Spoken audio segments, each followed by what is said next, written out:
మీకు బీసీ ప్రజలకు కావాల్సిన రిజర్వేషన్ల మీద మీకు చిత్తశుద్ధి ఉన్నదా? మీకు లేదు. ఎందుకంటే మీరు బీసీల 42% రిజర్వేషన్ల ఉద్యమానికి మీ మద్దతు లేదు, మీ ప్రకటన లేదు, మీరు ఎప్పుడు ప్రెస్ మీట్ పెట్టలేదు. ఆ బీసీ ప్రజలతో కలిసి ఏనాడు మీరు ఉద్యమంలో కూడా పాల్గొనలేదు. అట్లాంటి మీకు బీసీల మీద ముసలి కన్నీరు గార్చే అర్హత లేదు, బీసీ రిజర్వేషన్ల గురించి మాట్లాడే అర్హత లేదు. కానీ మా అధినేత మందకృష్ణ మాధవ్ గారు బీసీ సమాజంతో నిరంతరం పోరాటంలో ఉన్నాడు, బీసీ సమాజంతో నిరంతరం కలిసి పనిచేస్తున్నాడు. బీసీలకు రావాల్సిన రిజర్వేషన్లు 42% ఉంటే వాటిని సాధించడం కోసం బీసీ సంఘాల నాయకులతో కలిసి పనిచేస్తున్నాడు. మా పోరాటాలు యూట్యూబ్లో ఉన్నాయి చూడండి, మా పోరాటాలు పత్రికల్లో ఉన్నాయి చూడండి. మా నాయకుడు నిరంతరం బీసీలతో కలిసి చేసిన ఉద్యమాలు ఇప్పటికీ రికార్డ్ అయి ఉన్నాయి చూడండి. బీసీ సమాజం పట్ల చిత్తశుద్ధి ఉన్న దళిత సమాజానికే తప్ప బ్రాహ్మణ సమాజానికి కాదని సందర్భంగా మేము గుర్తు చేస్తున్నాం. బీసీలకు రిజర్వేషన్లు ఇవ్వడానికి బద్ద వ్యతిరేకులు ఎవరైనా ఉన్నారంటే కేవలం బ్రాహ్మణులు అనే విషయం చరిత్ర మొత్తం చెప్పుకుంటా వచ్చింది, ఇప్పటికి కూడా అది రుజువు అవుకుంటా వచ్చింది. మీరెన్నడూ వాళ్ళ రిజర్వేషన్లకు మద్దతుగా లేరు, వాళ్ళ పోరాటాల్లో మీ భాగస్వామ్యం లేరు. వాళ్ళతో కలిసి మీరు పోరాటాలు నిర్వహించే చరిత్ర, వాళ్ళతో కలిసి మీరు వేదికలు పంచుకునే చరిత్ర కూడా ఎక్కడా కనబడ్డ చరిత్ర లేదు. అట్లాంటి మీకు బీసీల గురించి మాట్లాడే నైతిక అర్హత లేదని ఈ సందర్భంగా మేము గుర్తు చేస్తున్నాం. మీరు రిజర్వేషన్ల వ్యతిరేకులు. మీరు మొన్న ప్రెస్ మీట్లో రిజర్వేషన్లు రద్దు చేయాలని మాట్లాడారు, నిన్న ప్రెస్ మీట్లో బీసీలకు 42% రిజర్వేషన్లు రావాలని మాట్లాడారు. నిర్దిష్టమైన స్టాండ్ మీద నిలబడడం మీకే సాధ్యం కావట్లేదు. పూటకు ఒక మాట మారుస్తున్నారు, రోజుకు ఒక వైఖరి తీసుకుంటున్నారు.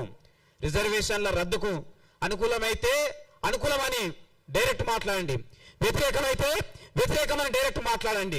కానీ పూటకో స్టాండ్ మార్చుకోవద్దని, రోజుకొక మాట మాట్లాడొద్దని, వారానికో విధానాన్ని బయట పెట్టొద్దని ఈ సందర్భంగా మేము బ్రాహ్మణ సమాజ పెద్దలకు సూటిగా స్పష్టంగా గుర్తు చేస్తున్నాం. రిజర్వేషన్ల రద్దుకు మీరు కుట్రలు చేస్తున్నారు, అందుకే రిజర్వేషన్లు ఎత్తేయాలని మీరు మాట్లాడిన సందర్భాలు ఉన్నాయి. నేను ఈ సందర్భంగా మీరు 2 సార్లు ప్రెస్ మీట్ పెట్టి మందకృష్ణ మాధవ్ గారి మీద విమర్శ చేసింది కదా. మందకృష్ణ మాధవ్ చేసిన ప్రధాన డిమాండ్ కుల వ్యవస్థ రద్దు చేయాలని ఉంది కదా. ఆ కుల వ్యవస్థ రద్దు మీద మీ వైఖరి ఇప్పటిదాకా ఎందుకు చెప్తలేరు?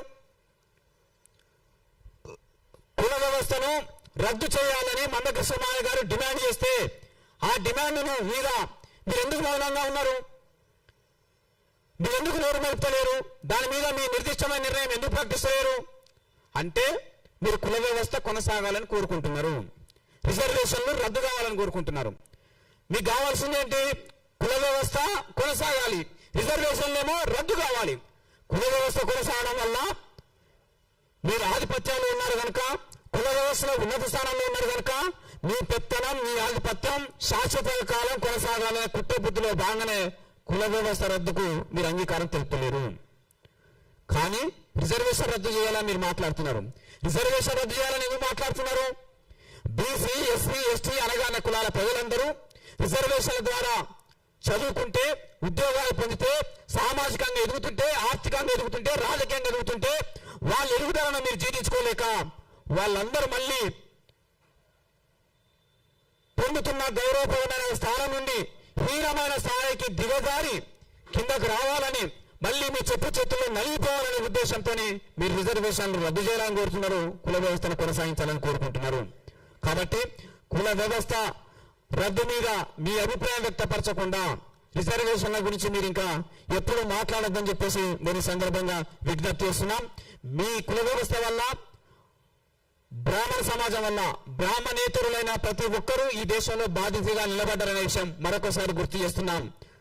వాళ్ళు కమ్మ వాళ్ళైనా కావచ్చు, వాళ్ళు రెడ్డి వాళ్ళైనా కావచ్చు, వాళ్ళు వెలమ వాళ్ళైనా కావచ్చు, వాళ్ళు వైశ్యులు కావచ్చు, వాళ్ళు కాపులు కావచ్చు, వాళ్ళు బీసీలు కావచ్చు, ఎస్సీలు కావచ్చు, ఎస్టీలు కావచ్చు, మొత్తం బ్రాహ్మణేతర కులాలన్నీ ఈ కుల వ్యవస్థ వల్ల, బ్రాహ్మణులు అనుసరించిన విధానాల వల్ల తీవ్రంగా నష్టపోయి బాధితులుగా నిలబడ్డారనే విషయం మీరు అర్థం చేసుకోవాల్సిన కోరుకుంటున్నాం. ఈ సందర్భంగా దళిత సమాజం తరఫున మీ నుండి కోరేది ఒకటే, మీరు పరివర్తన చెందండి. మా నాయకుడు, మా అధినేత ఎప్పుడు మీ పైన కక్షపూరితంగానో ప్రతీకారపూరితంగానో ఏనాడు మాట్లాడలేదు. ఎప్పుడైనా సరే విధానపరంగా అంశాల వారిగానే మాట్లాడుకుంటూ వచ్చిండు. మీ నుండి పరివర్తనే కోరుతున్నామని చెప్పుకుంటూ వచ్చిండు. మీలో పరివర్తన వస్తే, మీరు సమానత్వానికి అనుకూలంగా నిర్ణయానికి వస్తే, మీరు సామాజిక న్యాయానికి అనుకూలంగా నిర్ణయానికి వస్తే, మీరు సామాజిక సంస్థలకు అనుగుణంగా నిర్ణయానికి వస్తే, మీరు కింది కులాలతో సఖ్యతగా ముందుకు నడవడానికి ముందుకొస్తే, మీరు సమానత్వాన్ని మనస్ఫూర్తిగా అంగీకరిస్తే మీలో వచ్చే పరివర్తనను దళిత సమాజం స్వాగతిస్తుందని చెప్పేసి ఈ సందర్భంగా మేము గుర్తు చేస్తున్నాం.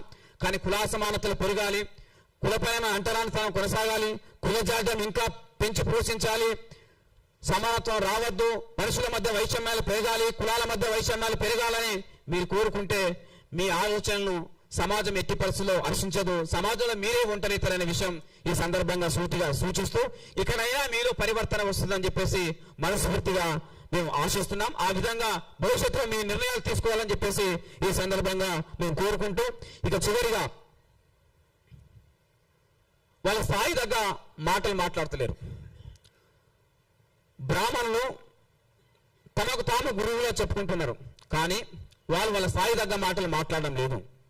దయచేసి మీ స్థాయి తగ్గ విమర్శలు చేయండి, మీ స్థాయి తగ్గ మాటలు మాట్లాడాలని నేను ఈ సందర్భంగా గుర్తు చేస్తున్నాం. మందకృష్ణ మాధవ్ గారు ఫేమ్ కోసం బ్రాహ్మణుల గురించి మాట్లాడుతున్నారని నిన్న మాట్లాడుతున్నారు. మందకృష్ణ మాధవ్ గారికి చరిత్రలో రావాల్సినంత పేరు వచ్చింది, కొత్తగా ఆయనకు ఫేమ్ అవసరం లేదని మళ్ళీ మీరే మాట్లాడుతున్నారు. ఫేమ్ కోసం ఆరాటపడుతున్నారని చెప్తున్నది మీరే, చరిత్రలో ఆయన ప్రత్యేక స్థానం ఉందని చెప్పి ప్రశంసిస్తున్నది మీరే. ఫేమ్ కోసం ఆరాటపడే నాయకుడు మందకృష్ణ మాధవ్ గారు కాదు.